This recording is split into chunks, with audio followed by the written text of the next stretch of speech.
Hello, beautiful people. Sois grandes. You are big people. Today I'm talking about frequencies, where we need to be, where we are now, and also I'm going to talk about Moroccan Hammams. I'll tell you all about it on the other side.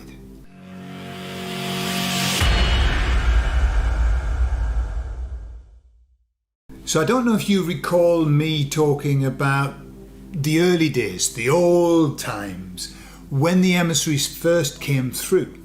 What would happen to me was I would go into these moments of what I would call, I don't know, reverie, like weird feelings. Some people would classify them as downloads or whatever.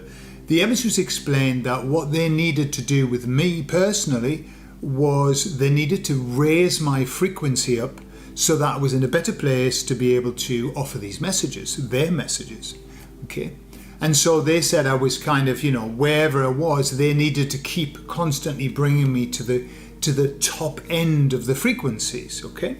And that they continued to do that. However, at the beginning, there were some really big shifts that were leaving me at sometimes.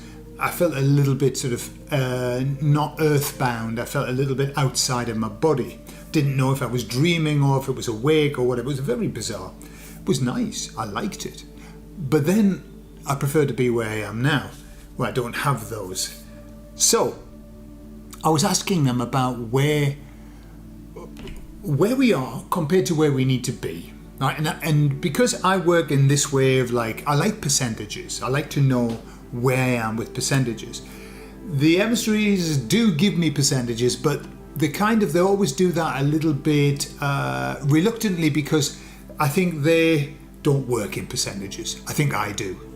Anyway, I said to them, all right, so where we want to get to in terms of frequency and where we are. If we said that where we need to get to is 100%, where are we now? What frequency are we at now? And they said, well, we don't like to talk in percentages. However, if we were to say, we would say it's probably about 75%. So 3/4 of the way. Okay?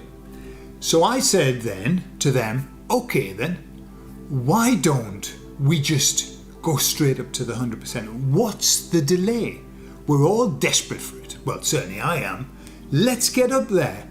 And they said, with a bit of laughter, because they know that I kind of ask for things that aren't possible. And they said this: it will happen when it's supposed to happen, and it won't happen before it's supposed to happen. Okay? They said that the idea is that the frequency has to increase little by little, because were it to go from 75 to 100, what would happen is, they said, it would be like people would suddenly feel that they were on an LSD trip. They would be, I suppose, like I was at times, just thinking, what the hell is going on? And they said it would cause a lot of anxiety, a lot of upset, a lot of mental breakdown.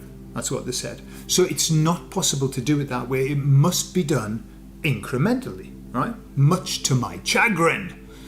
Okay. They reminded me that people, we need to normalize things, and they talked about this before, about as the changes come, we'll normalize that change, and then once that's normalized, then the new change. So we'll have these periods of big shift and then normalization and then another big shift. And they made me think about when I was in Morocco. And when I was in Morocco, I had some wonderful experiences, and one of them wasn't going to a Moroccan hammam. Now, a hammam in Morocco is a sauna. It's a Moroccan sauna. I think it's more than just in Morocco. They're in other countries as well. What's it like? Well, I was taken there by my head mechanic, who said, I think you need to have a hammam experience. So I went there rather foolishly with a hangover in the morning after an extremely heavy night on the booze. Okay, when I used to booze, I didn't drink, I used to booze. And so I went into the hammam. Okay, you strip off into your underpants. Most people were in the underpants. I put my swimming trunks on. And what happens is you go in to the first room. There's a room, and it's kind of like, okay, it's warm, it's wet. There's like you're standing in. I mean, it's in terms of cleanliness, it wouldn't be up there with, sterilized, cleaning your hands with alcohol type of cleanliness. No, it's kind of you're sharing a lot of fluid with a lot of people, men, in underwear that looks like it mightn't be fresh. Let's put it that way. The underwear looked like when they went out, they were going to put that in the wash, and it was due. So I was sitting there in the first room in this like shallow, warm, tepid water, and I was thinking, well, it's okay, but nothing spectacular. After sitting there with my head mechanic for about 10 minutes, he said, right, now it's time to move into the next room. So we walked into the next room, which was blocked off, and that was hotter. There was still a lot of questionable water lying on the floor, but we sat down and against the wall was warm, and it was quite hot. It was quite hot. And there was a lot of steam going on, and I was kind of sitting there thinking, ooh, yeah, this is a bit more like it, isn't it? So I was sitting there, and we sat there for about 10 minutes as well. And then he said, right, now it's time to go into the next room, the third room. So we walked into that. Well, it was like walking into the doorway to hell. It was so hot. It was steamy. The water that I was stepping in was just barely bearable with my feet. It was so hot. Steam everywhere. Couldn't see a bloody thing. Okay? And I could barely breathe. But because I had gone through the stages, then it was more tolerable. And I sat down and we sat there, and then, just as an aside, has nothing to do with this metaphor, this analogy, but then he said, would you like a Moroccan massage? And I said, why not? Yeah. Foolish. If he asked me now, I would say, no thank you. I love massages. I love them. I love people putting their hands on me and giving me, and I do like a hard massage. I don't like, people going, no. If you're going to do it properly. Let's get some deep tissue, movement, etc. A Moroccan massage isn't that. What it is a man who comes and sits next to you. He's just got a little taparrabos, a little, like a Tarzan type of little thing covering his bits and pieces, and he puts his body against yours and he starts to pull in opposite directions all of your limbs. So he kind of starts by pulling your arms back to where they shouldn't go. This is the important bit. He was pulling my limbs to places that they hadn't been in before, positions that it had hitherto been unknown, and that wasn't particularly nice. Fortunately, my body had kind of warmed up, so I was more supple than I would have been if I just walked straight in. But that wasn't it. I've always had a problem, and I'm working on it every day. I'm working on it now, that I can't sit cross-legged. I can't go into a squat. I fall over.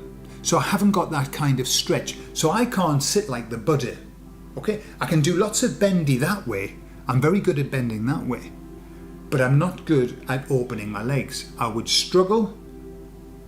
No, I'm not going to even say that, but good job I'm a man. Okay, I can't open my legs very much, but I am working on it. So he said, lie on your back. Oh, well, he didn't. He said something in Arabic, and my mechanic said, lie on your back, he says. So I lay on my back.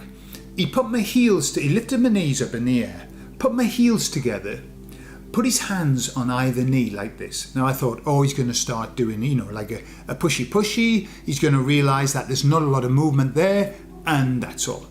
No, that wasn't what he did.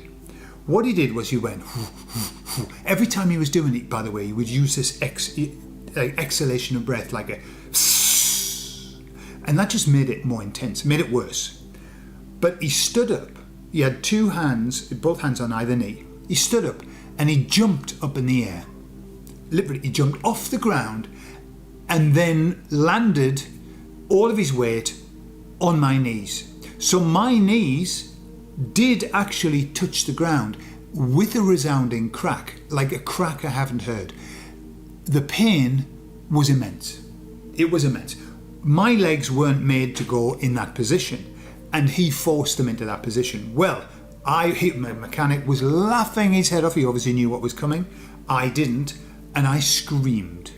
Right? Now, we're in a room with lots of men in underwear, macho men, okay? Arabic men, macho men.